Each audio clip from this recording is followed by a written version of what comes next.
உங்கள் இல்லங்களில் வந்து உங்கள் உள்ளங்களை உயிர்ப்பிப்பது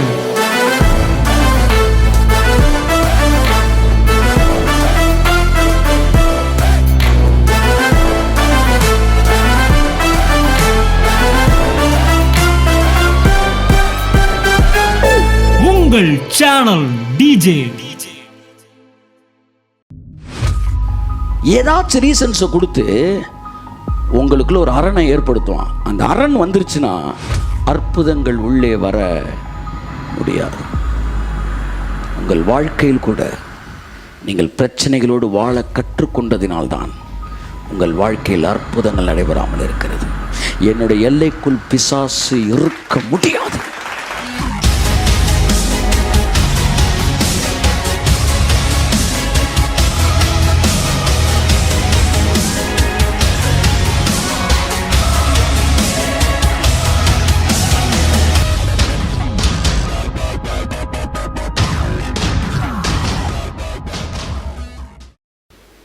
ஹல்லேலூயா. நீங்கள் ஏற்றுக்கொள்ளாதவரை அவன் தோல்வியில் தான் இருக்கிறான். கைத்தட்டுங்க ஒருத்தவருக்கு. மரணத்தை கூட நாம் அனுமதித்து பழகிவிட்டோம். அழுது புலம்பி ஆறுதல் அடைந்து பழகிவிட்டோம். ஆறுதல் அடையாமல் கடவுள் மேலே வெறுப்பில் இருக்கிறத பற்றிங்க நான் பேசலை. அது அவிசுவாசத்தின் உச்சம். நான் பேசுவது தேவன் மீது இருக்கிற அன்பிலே மரணத்துக்கு எதிர்த்து நிற்பது. ஆமென் சொல்லுங்கள். ஆமென், ஆமென். ஆறுதல் தேவன் கொடுக்குற மிகப்பெரிய கிருபை. அது கிடைத்தவர்கள் பாக்கியவான்கள், இல்லைன்னு நான் சொல்லலை. நான் ஆறுதலாக இருக்கிறேன், ஆனாலும் மரணத்தை அங்கீகரிக்காதவனாக இருக்கிறேன் என்கிற இடத்தில் இருக்கும் வரைக்கும் எழுப்புதல் உங்களுக்குள் தான் இருக்கிறது. கைதருங்க. பிசாசு நமக்கு பிரச்சனைகளை கொடுத்ததோடு அவன் முடிக்கவில்லை. பிரச்சனைகளை நீங்கள் அங்கீகரித்து வாழ கற்றுக் கொடுத்தான்.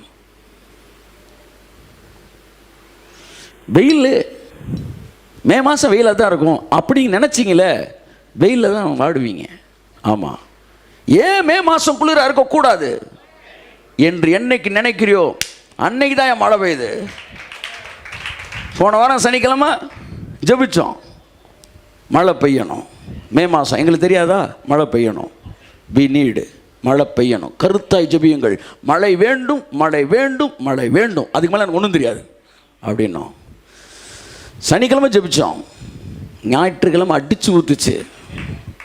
ஒரு ஃபோன் கால் வருமானு பார்த்தேன், நம்ம மக்கள்கிட்ட இருந்து பண்ணலை. ஆனால் ஒரே ஒருத்தர் வீடியோ கேமராமேன், அவன் ஒரு அவிசுவாசி, பாலா எனக்கு அடித்தாப்லானே பார்த்தீங்களானே மழையை நேற்று தானே ஜெபித்தோம். இஸ்ரவேலுக்குள் வித்தகை விசுவாசத்தை நான் பார்க்கல.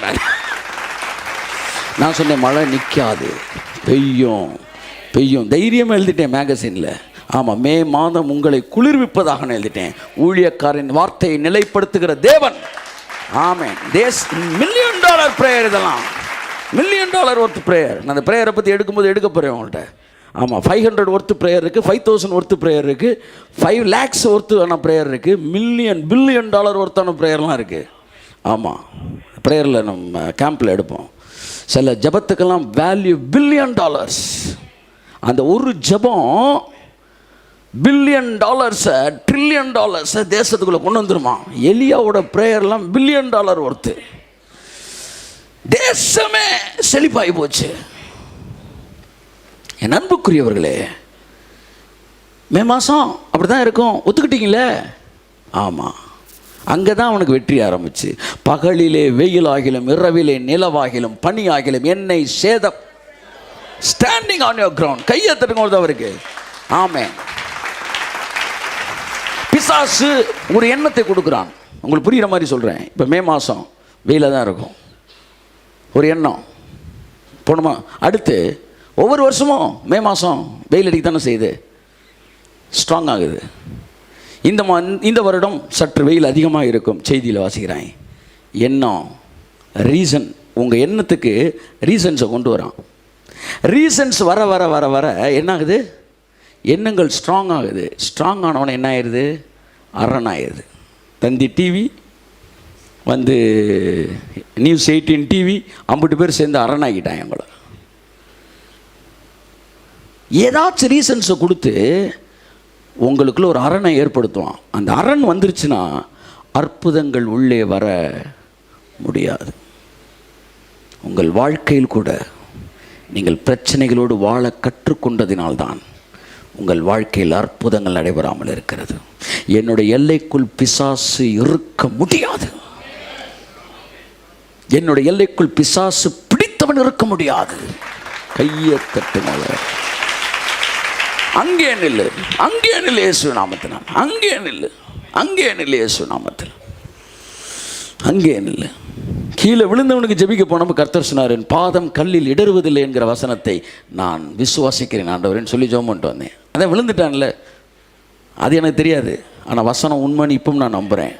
இதுக்கு தான் அங்கேயே நிற்கிறது, அங்கே நிற்கிறது. அங்கே நிற்க கற்றுக்கொள்ளுங்கள்.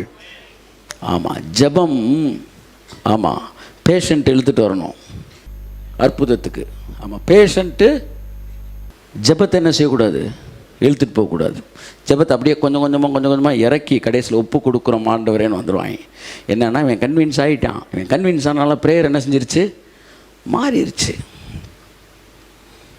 போன வாரம் சொன்னேன், ஜெபம் பண்ணிட்டு வந்தோடனே ஏன் அந்த ஸ்டாண்டர்டில் நம்ம ஜெபிக்கக்கூடாது?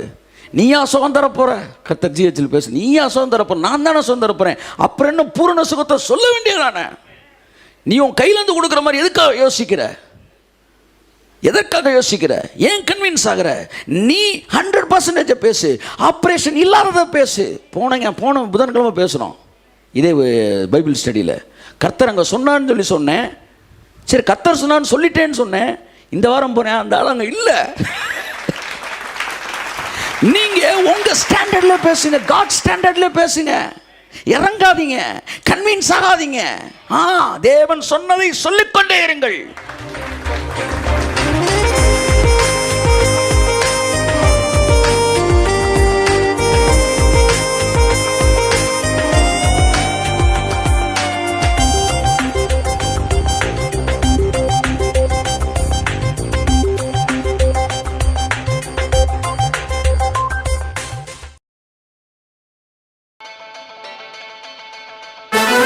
உங்கள் இல்லங்களில் வந்து உங்கள் உள்ளங்களை உயிர்ப்பிப்பது